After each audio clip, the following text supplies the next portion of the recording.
अरे इसे तुमने क्यों छुआ? क्या तुम्हें इतना भी पता नहीं है कि सीमा के सतमाहे के पूजा की सामग्री है? ऐसे पूजा सामग्री को बांझ औरतों के छूने से अपशगुन होता है। तुम ये तो नहीं सोच रही हो कि तुम्हें बच्चा नहीं हुआ तो तुम्हारी ननद को भी नहीं होने चाहिए? कहीं ऐसा तो नहीं कि ननद की खुशी तुमसे देखी नहीं जा रही? मम्मी जी, मैं किसी तरह अपने आंसुओं को रोककर शिल्पा इतना ही बोल पाई थी कि इतने में सीमा, जो उसकी ननद कम सहेली ज़्यादा थी, वो बोल उठी। भाभी, आपसे मुझे ऐसी उम्मीद नहीं थी। आपको तो खुश होना चाहिए था कि मैं माँ बनने वाली हूँ, उल्टे आप अपशगुन करने में लगी हो। उसने आशा भरी नज़रों से अपने पति राहुल की ओर देखा। उसे लगा कि राहुल तो मुझे बहुत प्यार करता है। वैसे भी हमारी लव मैरिज हुई थी, वो ज़रूर मेरी ओर से कुछ बोलेगा। लेकिन राहुल ने तो उल्टा शिल्पा को ही कहा, तुम तो सीमा को अपनी बहन ही मानती हो ना, फिर तुम सीमा के साथ ऐसे कैसे कर सकती हो? कोई भी महिला सास ननद के ताने एक बार सहन कर सकती है, लेकिन यदि उसका पति, जिस पर उसने अपना सब कुछ निछावर कर दिया, जिसके साथ 7 जन्मों तक साथ निभाने की कसमें खाई, यदि वही ऐसे ताने मारे, तो शिल्पा रोते रोते चुपचाप किचन में काम करने लगी। बाज होने के नाते वो पूजा सामग्री के तो हाथ नहीं लगा सकती थी, लेकिन एक बहू होने के नाते घर के सभी काम पूरे जिम्मेवारी के साथ पूरे करते थे, चाहे उसका मन अंदर ही अंदर कितना भी रो रहा हो। वो सोचने लगी कि वो माँ नहीं बन सकती, इसमें उसकी क्या गलती है? माँ बनना या न बनना नारी के खुद के हाथ में है। इसे अचरज इस बात का हो रहा था कि इतने पढ़े लिखे परिवार वो लोग को सोच कितना दयनीय है। इसका सासू माँ विद्यालय में पढ़ाती है, ननद सीए है, राहुल इंजीनियर है। इतने पढ़े लिखे होने के बावजूद इतनी दयनीय सी सोच की पूजा की सामग्री को छूने मात्र से अपशगुन हो जाएगा। उसे याद आया कि कैसे वो राहुल पहली बार ऑफिस में मिले थे। शिल्पा ऑफिस में एक प्रेजेंटेशन दे रही थी। उसे प्रेजेंटेशन की बॉस के साथ साथ सभी को बहुत तारीफ की, खासकर राहुल ने। राहुल उसके प्रोडक्शन के बहुत ही प्रभावित हुआ। एक ही ऑफिस से में काम साथ साथ करते हुए कब दोनों एक दूसरे से प्यार हो गया, दोनों को पता ही नहीं चला। दोनों एक ही जाति के होने से घर वाले भी मान गए और दोनों की शादी हो गई। सास ससुर और ननद सभी का स्वभाव बहुत अच्छा था। इतना प्यार करने वाले पति पाकर तो शिल्पा अपने आप को बहुत ही भाग्यशाली समझने लगी थी। राहुल ने पहले ही कह दिया था कि शादी के बाद 2 साल तक बच्चा नहीं करेंगे, ज़िंदगी को थोड़ा एंजॉय करेंगे, फिर बच्चे की जिम्मेदारी लेंगे।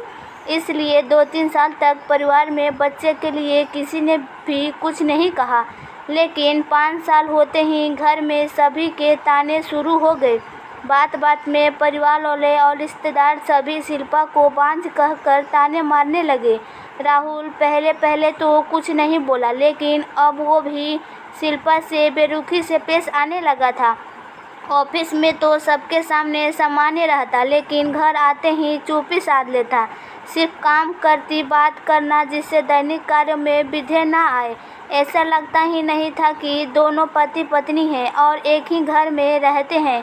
शिल्पा का मन चितकर हो उठा, लेकिन फरियाद करे भी तो किससे? मन मौजकर रह जाती। उससे लगता था कि राहुल को भी बाप न बनने का दुख है, थोड़े दिनों में वो सहन जाएगा। आज शिल्पा की 8वीं सालगिरह थी। उसे लगा कि आज राहुल अपनी चुप्पी तोड़कर उसे बधाई जरूर देगा। उसने राहुल की पसंद का नाश्ता बनाई, नई काकरी में नाश्ता दिया, लेकिन राहुल ने चुपचाप नाश्ता किया और बिना एक शब्द बोले ऑफिस के लिए निकल गया। शिल्पा ने तबीयत का बहाना करके ऑफिस से छुट्टी ले ली थी, ताकि डिनर अच्छे से तैयार करके बेडरूम को भी बहुत अच्छे से सजा कर वो राहुल को सरप्राइज देना चाहती थी। राहुल ने एक बार पूछा भी नहीं कि तुमने ऑफिस में छुट्टी क्यों ली? क्या तुम्हारी सचमुच तबीयत खराब है? शिल्पा ने डिनर में पालक पनीर, लौकी के कोफ्ते, भिंडी की सब्जी, पुलाव, पूरी पनीर कचौड़ी, रसमलाई आदि बनाए। बेडरूम के गुब्बारे, दरवाजे और फूल आदियों से सजाया। खुद राहुल के पसंद की हरे रंग की साड़ी पहनकर अच्छे से तैयार हुई। उसे पूरी आशा थी कि आज राहुल जरूर अपनी चुप्पी तोड़कर मुझसे बात करेगा। मैं उसे बच्चा गोद लेने के लिए मना लूँगी। शाम को जब राहुल घर आया तो उसने शिल्पा की ओर नज़र उठाया भी नहीं देखा। उसने सोचा शायद बेडरूम में जाकर फिर विश करेगा। बेडरूम में इतनी सजावट देखकर भी राहुल चुप ही रहा। उसका वो रोज़ का रूटीन मोबाइल और वो उससे पहल करते हुए कहा, सालगिरह की बहुत बहुत बधाई। राहुल फिर भी राहुल चुप। अब शिल्पा को धैर्य जवाब देने लगा, राहुल मैं आपसे कुछ कह रही हूँ। आज हमारे शादी की सालगिरह है, क्या तुम वो भी भूल गए? वो मनहूस दिन मैं कैसे भूल सकता हूँ। इसी दिन तो एक बाज औरत मेरे गले पड़ी थी। हम एक बच्चा गोद भी तो ले सकते हैं ना। किसी तरह अपने आप पर काबू रख कर शिल्पा ने कहा, इस विषय पर हमारी कई बार बहस हो चुकी है। मैंने कितनी बार कहा है कि मैं किसी और के बच्चे को, किसी और के खून को नहीं अपना सकता। मुझे और मम्मी को मेरा अपना बच्चा चाहिए जो तुम नहीं दे पा रही हो। खैर आज हमारी शादी की सालगिरह है, इसलिए मैं तुम्हारे लिए एक अनोखा गिफ्ट लाया हूँ।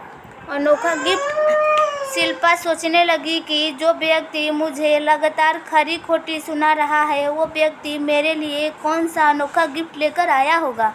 पंकज ने उसे एक लिफाफा पकड़ाया। शिल्पा ने उत्सुकता से लिफाफा खोला तो उसमें तलाक का कागज़ थे। शिल्पा को विश्वास ही नहीं हो रहा था कि जो राहुल प्यार की बड़ी बड़ी डींगे हाँकता था, हर परिस्थिति में साथ देने की बात करता था, वो एक बच्चे के लिए उसे तलाक दे रहा है। शिल्पा की आंखों के सामने अंधेरा छाने लगा, लेकिन जल्द ही उसने अपने आप पर काबू कर लिया। तुरंत तलाक के कागजात पर हस्ताक्षर कर दिए, क्योंकि जिस व्यक्ति के दिल में उसके लिए रत्ती भर भी प्यार नहीं बचा, उस व्यक्ति के साथ रहने में क्या फ़ायदा। दूसरे ही दिन शिल्पा ने वो घर छोड़ दिया। राहुल को उसकी मन मांगी मुराद मिल गई। थोड़े ही दिनों में कोशिश करके शिल्पा ने अपना ट्रांसफ़र कंपनी के दूसरे शाखा में करवा लिया, क्योंकि अब राहुल के साथ एक ही ऑफिस में काम करके वो अपने काले अतीत को याद नहीं करना चाहती थी। तलाक के 1 महीने बाद ही राहुल ने दूसरी शादी कर ली। साल भर में ही राहुल को बेटा होने का खबर शिल्पा को मिली।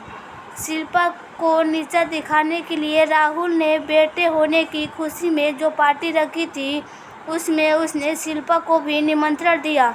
वो गर्व से शिल्पा को अपने बेटा दिखाना चाहता था।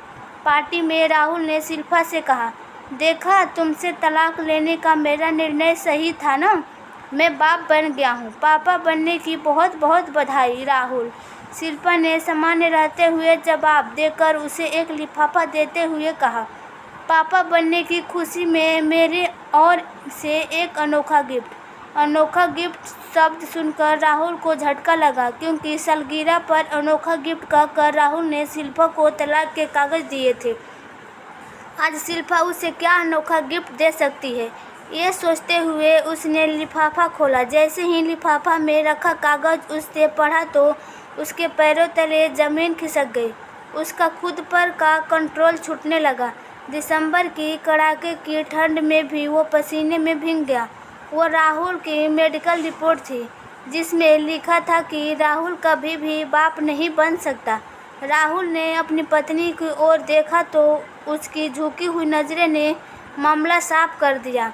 राहुल, अब फैसला आपको करना है कि आप किसी और के बच्चों को, किसी और के खून को अपनाते हो या नहीं। इतना कहकर बिना खाने खाए शिल्पा वहाँ से चली गई। दूसरे दिन राहुल और उसकी माँ दोनों शिल्पा के घर आए। दोनों अपने आप को बहुत ही शर्मिंदा महसूस कर रहे थे। बात कहाँ से शुरू करें या उनकी समझ में नहीं आ रहा था। आखिर राहुल ने ही बात शुरू की। वो मेडिकल रिपोर्ट। शिल्पा बोली, आपको याद है, हम दोनों ने अपनी मेडिकल जांच कराई थी। किसी कारणवश आप रिपोर्ट लेना नहीं जा पाए थे। मैं अकेली ही रिपोर्ट लेने गई थी। हाँ याद है, लेकिन तुमने तो घर आकर बताया था कि कमी तुम में है। इस रिपोर्ट में तो तुमने तक झूठ क्यों बोला था? खुद में कोई कमी ना होते हुए भी इतने साल क्यों तुमने सबके ताने सहे? मैंने भी तुम्हें बहुत सताया, फिर भी तुम कुछ नहीं बोली। आखिर क्यों शिल्पा? क्योंकि मैं आपसे बहुत ज़्यादा प्यार करती थी। यदि आपको सच्चाई पता चल जाती तो आप उसे बर्दाश्त नहीं कर पाते। आप अंदर ही अंदर टूट जाते। मैं अपने प्यार को टूटता हुआ नहीं देख सकती। मेरा क्या, मुझे तो ताने सुनने की आदत पड़ गई थी। लेकिन सच बताऊं, मैं सभी के ताने सुनते तैयार थी, लेकिन आपकी चुप्पी, आपके ताने सुनने की हिम्मत मुझ में नहीं थी। जब मैंने तलाक के कागज़ दिए थे तब तो तुम सच्चाई बता सकती थी। राहुल, गलती मेरी ही है। मुझे अपने प्यार पर विश्वास था। दुनिया चाहे जो बोले, लेकिन मेरा राहुल कभी मुझे नहीं छोड़ सकता, इस बात का विश्वास था मुझे। लेकिन जब आपने तलाक के कागज़ दिए तो मेरा ये विश्वास टूट गया। जब आप मुझसे प्यार ही नहीं करते तो आपके साथ रहने में कोई मतलब नहीं था। इसलिए मैंने तुरंत उन कागजात पर हस्ताक्षर कर दिए थे। बहू, हमसे बहुत बड़ी गलती हो गई है। प्लीज़ हमें सबको माफ़ कर दे और हमारे साथ अपने घर चल, शिल्पा की सास ने कहा। शिल्पा, प्लीज़ मुझे माफ़ कर दो। पुरानी बातें सब भूल जाओ। चलो हम फिर से ज़िंदगी की नई शुरुआत करते हैं, राहुल ने कहा। बात माफ़ करने या ना करने की नहीं है, बात है आत्मसम्मान की। अब ये संभव नहीं हो सकता कि मैं वापस उस घर में कदम रखूं। वैसे भी अगले महीने मेरी शादी है। मैंने तो अनेका गिफ्ट आपको सिर्फ इसलिए दिया था कि ताकि देख सकूं कि आप दोनों माँ बेटे किसी दूसरे के